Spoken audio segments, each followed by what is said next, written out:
कि जल जंगल जमीन की लड़ाई आपको कलम और कागज से लड़ने की जरूरत है, हथियार उठाने की जरूरत नहीं है। ये माही और कगड़ा जो बांध बने हुए उन बांधों पे बृहद सिंचाई परियोजना करके बांसवाड़ा डूंगरपुर आदिवासी बाहुल्य क्षेत्र की जनता को लाभ पहुंचाया जाए। सबसे बड़ा अत्याचार आजादी के बाद इस भील समुदाय को 4 राज्यों में बांट दिया गया, राजस्थान, गुजरात, मध्य प्रदेश, महाराष्ट्र और केंद्र शासित प्रदेश। कि जो नक्सलाइट उन्मूलन के नाम से कांग्रेस सरकार ने भी सलमा जुडोम करके अभियान चलाया, 2005 से लगा के 2011 तक चलाया। उस समय क्या हुआ, एक खूनी संघर्ष हुआ, एक खूनी खेल खेला गया सरकार के द्वारा। 500 आदिवासी नक्सली के नाम से मारे गए। उस समय 800 से अधिक हमारे जवान शहीद हुए और 1500 से अधिक आम आदिवासी मारा गया और हजारों आदिवासी बहन बेटियों के साथ बलात्कार हुआ। आज वर्तमान समय में भी वही चीजें, 500 के आसपास आदिवासी समुदाय नक्सलाइट के नाम से मारे गए। सभापति महोदय, ये बात इसलिए बता रहा हूँ कि आज हम जिसको नक्सलाइट कह रहे हैं वो इस देश का आदिवासी है और ये भी जानना पड़ेगा कि इस देश का मूल मालिक है। धन्यवाद सभापति महोदय, आपने आज बजट पर बोलने का अवसर प्रदान किया। 78 पेज के इस बजट भाषण में देश के जरूरतमंद आदिवासी, दलित, पिछड़े, किसान, मजदूर एवं शिक्षित बेरोजगारों के हितों का कोई विशेष ध्यान नहीं दिया गया है। डबल इंजन के इस बजट में जरूरतमंद लोगों की उपेक्षा की गई है। माननीय सभापति महोदय, मैं विशेषकर इस बजट पे शिक्षा को लेके और विशेषकर आदिवासी बाहुल्य क्षेत्र में शिक्षण जो सस्ता है, इनकी भौतिक जो सुविधाओं को लेके आज थी बड़ी, क्योंकि हमेशा राज्य सरकार कहती है कि केंद्र का विषय है, समग्र शिक्षा के तहत वहां से बजट आता है, केंद्र कहता है कि राज्य का विषय है। आज राजस्थान राज्य का भी बजट आया, दोनों बजटों को हमने देखा, लेकिन राजस्थान के अंदर शिक्षण व्यवस्था को लेके जो हालात हैं, वर्तमान राजस्थान में 2,80,000 स्कूलों के कमरे में बच्चे बैठने लायक नहीं है, 2 लाख से अधिक कक्षा जर्जर हैं और इस वर्तमान सरकार ने 1500 प्राथमिक और उच्च प्राथमिक विद्यालय 3 से 4 किलोमीटर दूरी जो सीनियर स्कूल है उसमें मर्ज करने का काम करके बच्चों को शिक्षा से वंचित करने का काम किया है। 100 से अधिक स्कूलें बंद कर दी गई है और वर्तमान में टेंट के नीचे, पेड़ के नीचे और किराए के मकान में सरकारी विद्यालय चल रहे हैं। हमें उम्मीद थी कि इस बजट में शिक्षा को लेकर विशेषकर राजस्थान के आदिवासी बाहुल्य क्षेत्र के लिए विशेष पैकेज आएगा, लेकिन ऐसा कुछ हुआ नहीं है। आज देखा राजस्थान के बजट में भी एक ऊंट के मुंह में जीरा वाली बात करके अतिश्री करने का काम किया है। माननीय सभापति महोदय, वर्तमान समय के अंदर इस देश को हम कहते हैं कि आत्मनिर्भर भारत बनाना है।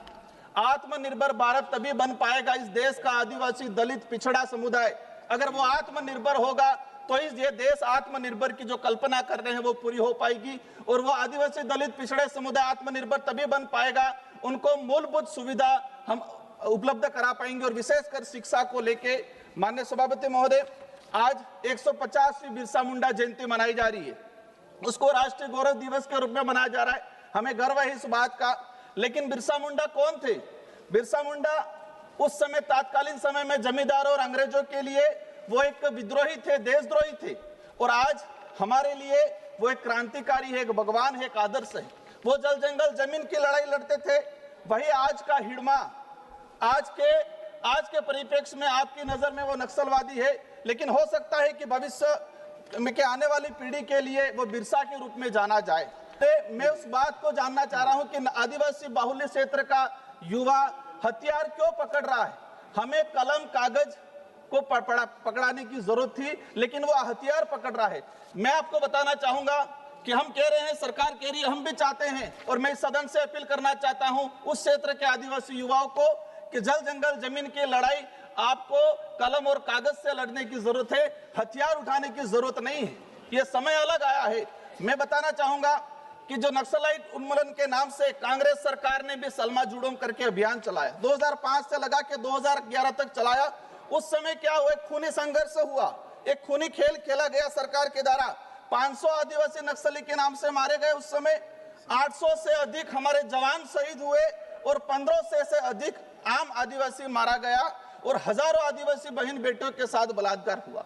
आज वर्तमान समय में भी वही चीजें 500 के आसपास आदिवासी समुदाय नक्सलाइट के नाम से मारे गए। सभापति महोदय, ये बात इसलिए बता रहा हूं कि आज हम जिसको नक्सलाइट कह रहे हैं वो इस देश का आदिवासी है, और ये भी जानना पड़ेगा कि इस देश का मूल मालिक है। आप इस देश का आदिवासियों के साथ अगर वो जल जंगल जमीन के अधिकार की बात कर रहा है, मैं मानता हूं वो हथियार उठा रहा है, मैं ये भी चाहता हूं वो खत्म होना चाहिए, लेकिन उनको हथियार चाइना से लाके देने वाले लोग कौन हैं, ये भी सफाई होनी चाहिए। मार्च 2026 में नक्सलाइट खत्म होना चाहिए, लेकिन जो बड़े लोग कौन है जो हथियार सप्लाई कर रहे हैं, समाप्त करें। वो लोग कौन है? माननीय सभापति महोदय, मेरे क्षेत्र आज अंग्रेजी शासन काल में कई अत्याचार हुए।